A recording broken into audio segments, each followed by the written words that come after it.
Hey everyone, this is Austin Schur here with We Write About Music, and today I'm speaking with Max from Roses in December. The band has a brand new EP out. It's called Divided and Conquered, and I'm super excited to talk to them all about it. Max, thank you for being here. This record is awesome, and I'm very excited to talk to you about it. Oh, it's a pleasure to be here. I'm very, very happy to be talking about the EP. We're very excited to release it, and yeah. Yeah, no, you should be. This thing absolutely rocks from beginning to end. Um, Before we get into like the instrumentation and all that fun stuff, I want to know lyrically, when you look past, the sort of like wall of sound rock effect that you've brought, what is this record about? Like, what inspired it? I mean, we always as a band sort of sing about not just local things, but we're trying to think how world, not just sort of politics locally, politics in our country, but politics in the world, how it affects us on a sort of daily basis. So I think the overarching theme is obviously, well, as the title says, it's divided and conquered.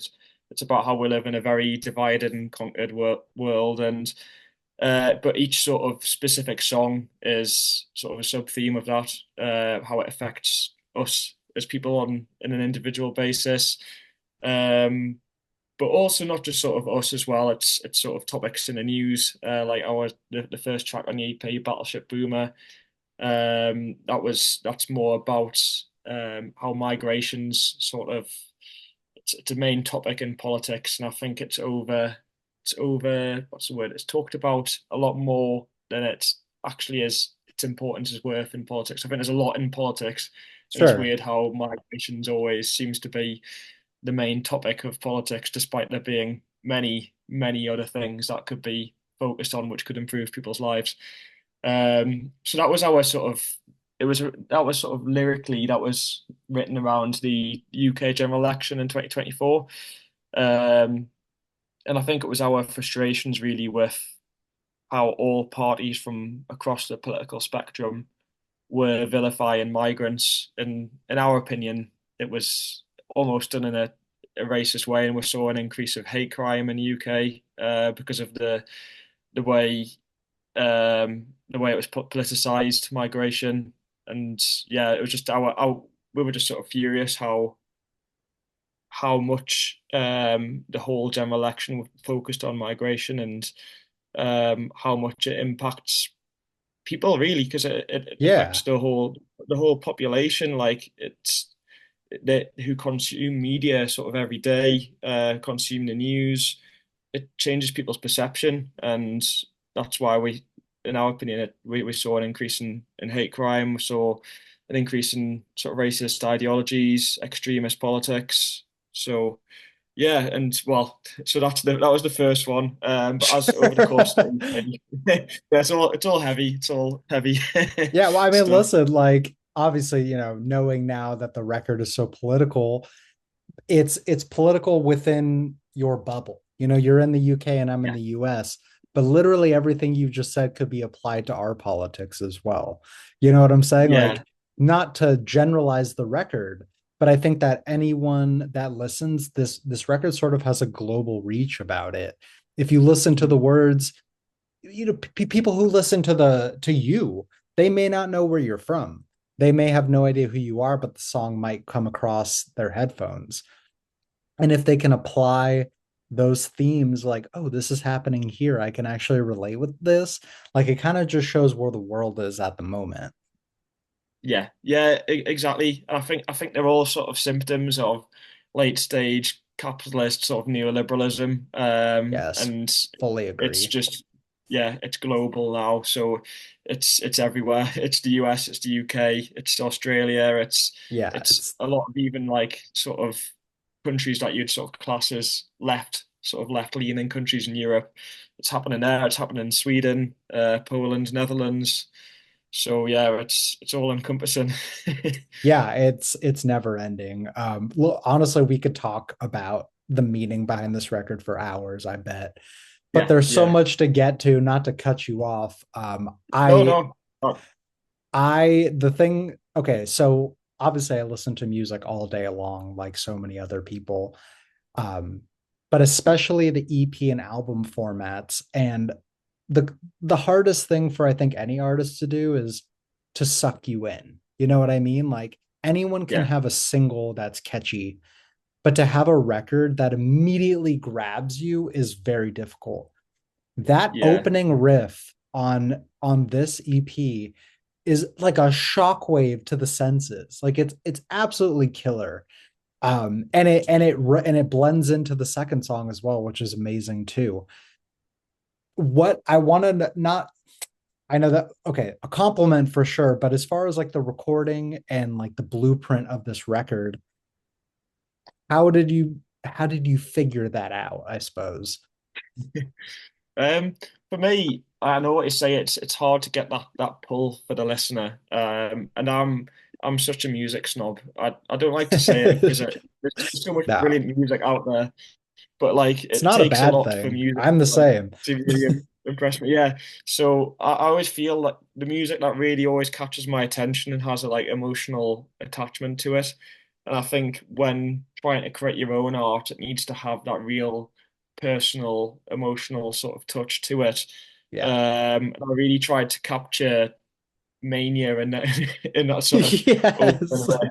But just an absolute sort of chaotic sort of frenzy that just sort of hits the listener in the face. But yeah, especially that opening riff, we because like I say, the way I listen to music, I always sort of I like music that appeals to certain emotions to me. So for Mania, the sort of main like music I think of is like what's it called "In the Hall of the Mountain King" by Edvard Grieg, and also Beetlejuice by Danny Elfman, Sure, which is sure. bizarre classical music, but ver I was pretty much like noodling on the guitar, listening to those songs, and the riff was almost me doing a bad version of those songs. No, not at Uh, all. It's very original and it catches you. Um, yeah. by chance, like, are you familiar with the band? They have an insane name. They're called Psychedelic Porn Crumpets. Yes. Yeah. Yeah. I've heard. I Okay. listen to a lot of Radio Six, and they're on Radio Six a lot.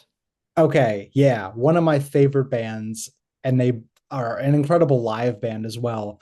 But one thing that they do that I found similarities in this record was hooking you with those riffs that play Mhm. in and out of the songs, all the while like forcing you to listen to the lyrics. And it's not derivative, it's not like what you're doing is non-original, but I think it's why I took to this record so quickly because I was like, "Oh damn, this is very much in the same universe of like structure." And you Yeah. absolutely crushed it on that front. So, I'm sure there's Oh, plenty of thank you. influences on this record, but that came out to me and I was like, "Oh yeah, this is Yeah. killer." Definitely. We're because I think as musicians, we don't sort of read music. We sort of learn a lot of music by playing our favorite riffs, and because Yeah. our lead guitarist and our bassist, we've been playing together since 2014. So we're just literally throughout those 10, 11 years, we've just loved to bring riffs and jam with those riffs. So Love I think that. that's very much a part of our sound is those riffs that sort of come and go. Just because we love playing them and we love Yeah. listening to them. Who doesn't? I totally Yeah. get it. Um, so I know I'm just talking to you and there's more people in the band. I don't want to forget about them. Could you let everyone know who Yeah. who else is involved in this project? Oh yeah, of course. So yeah, as I mentioned, obviously our bassist and lead guitarist, I've been playing with them since 2014. Jake's our lead guitarist. He was very much influenced by Mark Knopfler, Jimmy Page, classic sort of rock guitarists. And Nice. when we first started a band in sixth form, I really wanted to be the lead guitarist, and I wanted him to be the singer because I wasn't really confident singing myself. Sure. And he absolutely showed me up. He was he was much better guitarist than me. He could just pluck For a sure. solo out of anywhere. And also he was too shy to sing, so I had to sing.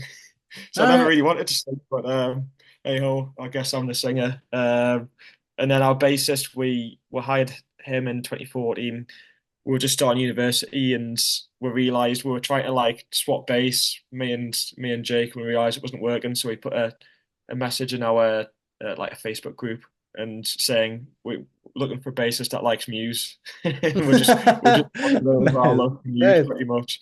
yeah, But yeah, so they bring their sort of different influences to the table, especially because whenever there's a little section for a solo, I'm always just asking Jake to fill that, and I really try and sort of tailor the music in the background to bring out the solo, just because he's such a good soloist, Jake. totally. And for Hallam as well, we've just got that connection where we've got this really similar influences, and like because my I'd say my guitar style is very rhythmic, so it just sort of intertwines quite nicely.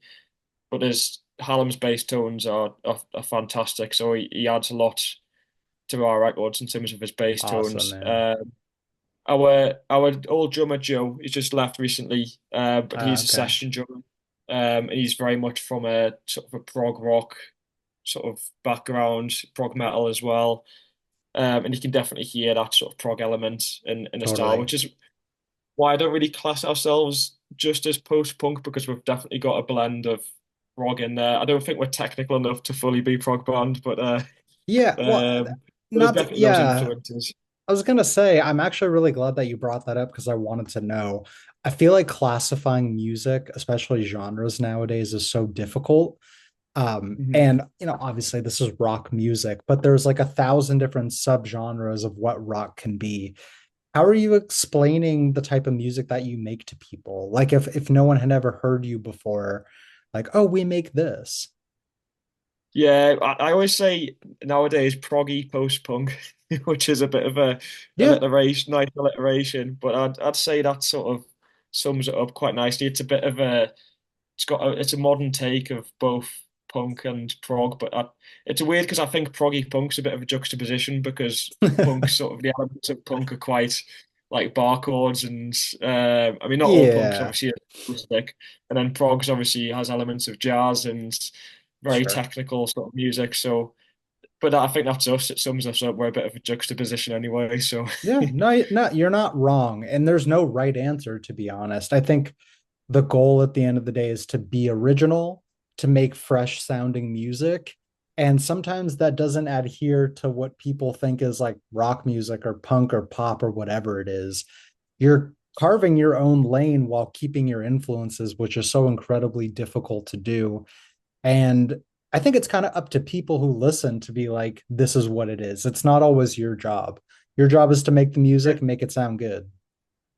yeah, that's exactly yes. There was a point where I was trying to write music for other people, but I think nowadays I'm just trying to write music that I want to hear or that I like or that just comes out my head rather than trying to think about who's listening to it. I think that's the best way an artist can sort of really capture their own identity and create their own original sound is by just being unique and true Yeah, to themselves. totally. Have you guys had the opportunity to play these songs live yet? Yeah, we played a headline gig the day after we released the EP, Nice. which was nuts. It was just in our hometown. It was in North Shields, it's like part of the Newcastle metropolitan area, and it's where Sam Fender's from. Sweet. So there's a cool little music scene there, but Yeah, yeah. mostly because of Sam Fender. Yeah. But yeah, it was a really cool venue, and I sponsor a football team I play for, so the whole football Nice. team went down, and it was good fun. Like it was good crack, as we would say. Hell, no, dude, that's awesome. Listen, just because one artist, gets popular from a town, it's so important to have those independent scenes where people actually show up. So Yeah, I get yeah, it. definitely. It's helped massively. His sort of rise to fame's definitely helped put Newcastle on the map more. I've always got a love sort of hate relationship with Sam Fender because I love a lot of his music, but I'm also very jealous because he's living my dream. I've Hey, got a funny story about yeah, Sam Fender please. because our lead guitarist obviously is a fantastic guitarist, and when he was playing music with a couple of bands when I first started playing with him, and he had a bit of a sort of a local reputation. And Sam Fender, who was unsigned at the time, asked Jake to play with him, so he could have been Sam Fender's lead No. guitarist. But he chose us instead.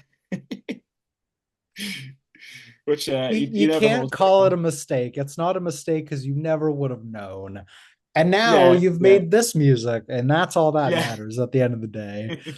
Damn, that's too I think which funny. you'd rather know. Too funny.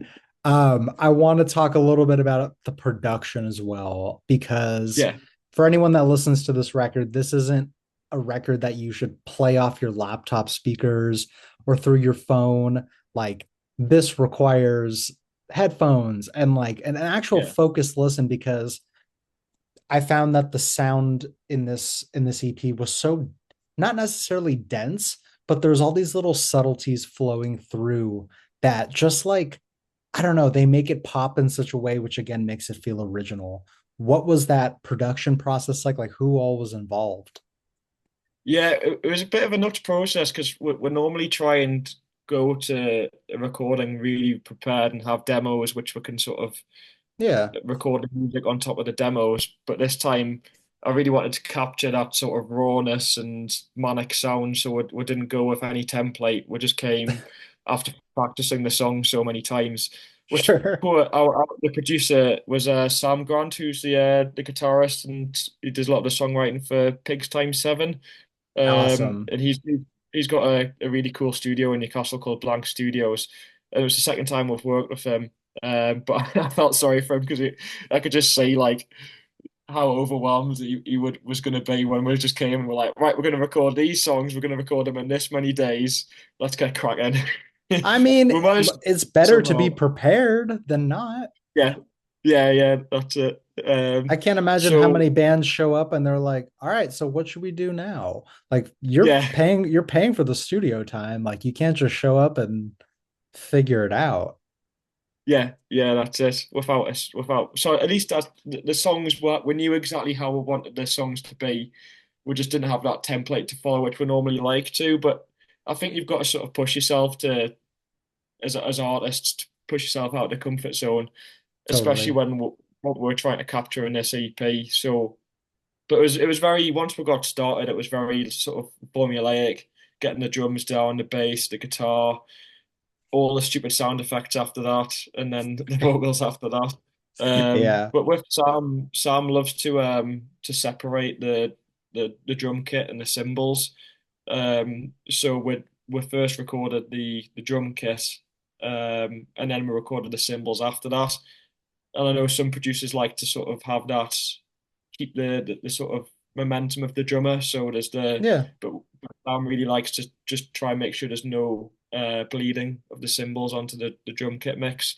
sure. So that was always a challenge for our drummer. So the drum takes took a long time, but I mean he's like I say he's a session drummer Joe, so he did them no bother. Used to it. Yeah, yeah. Very cool. I have a couple more questions for you. I want to Mhm. know, I mean, listen, we're recording this at the beginning of December. The year's almost over. What's 2026 looking like for the band? Well, we've got a new drummer, so we had our first practice with him last night. He Oh, actually played sweet. with for the EP. And we actually he auditioned for us a couple of years ago when Joe was thinking about leaving the band then as well. So we've already got a bit of a rapport with him from him playing sort of a gig with us and rehearsed with us a couple of times. But last night we really wanted just to build more of a musical relationship and just have jams and play songs we both like, just so we can get a feel of each other's sort of way Yeah, of playing. So that was really fun last night playing with Jack, the new drummer. But we've got some a lot more ambitious plans behind the scenes too. cool. I'm Yeah, you currently don't need getting to say demos. too much if you don't want to. That's totally Oh, fine. it's all right. I'm transparent. I'm an open book.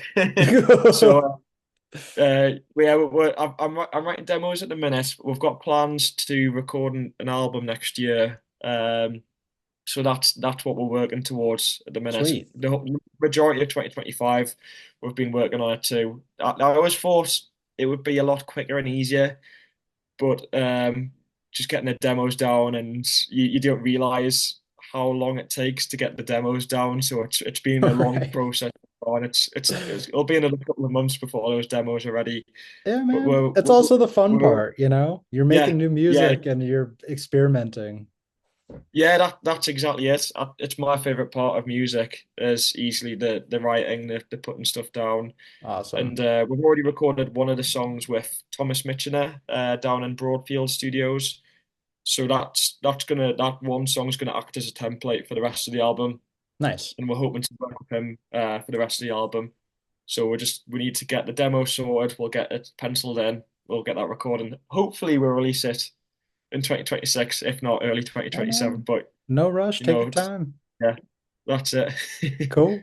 And then my last thing for you here is for anyone that's going to listen to your record for the first time, is there an opening message or something you'd like to say to them before they click the play button? For if you don't like loud noises, then don't press play. If you don't like a bit of shouting, if you don't, if it because it's not it's not supposed Oh, to be that was comfortable funny. for the ears. It's supposed to be quite what's the word? It's almost like someone shaking your shoulders, and Yeah, in a it's good trying to be way. like yeah, that's it. It's like an audio, a sonic wake up call. Right. So it's not supposed to be. You're not. You don't go in a bath. Don't put the candles on. That's not the sort of music. You want to be in No. a bad mood after work. You want a vent. You want to have a cathartic release. That's then the Yeah. EP might be for you. This is like gym music, exercising Yeah. music, blowing off steam. Yeah, sitting in a bath and listening to this, I can't. Not No, not the place. Not the place. definitely not. Nice. No, that's a great answer. And Max, I want to thank you so much for taking the time. This was awesome. Oh Before, no, it's yeah, my pleasure. Thank you very seriously, much for having us, Austin. before we wrap up, please let me plug the record for you one more time. So, Oh, you if make you've me head made big. it, yeah, if you've made it this far, speaking with Roses in December, this is Max. The EP is called Divided and Conquered. It's out. We will have the links everywhere so that you can listen, share, follow along, stay tuned for more.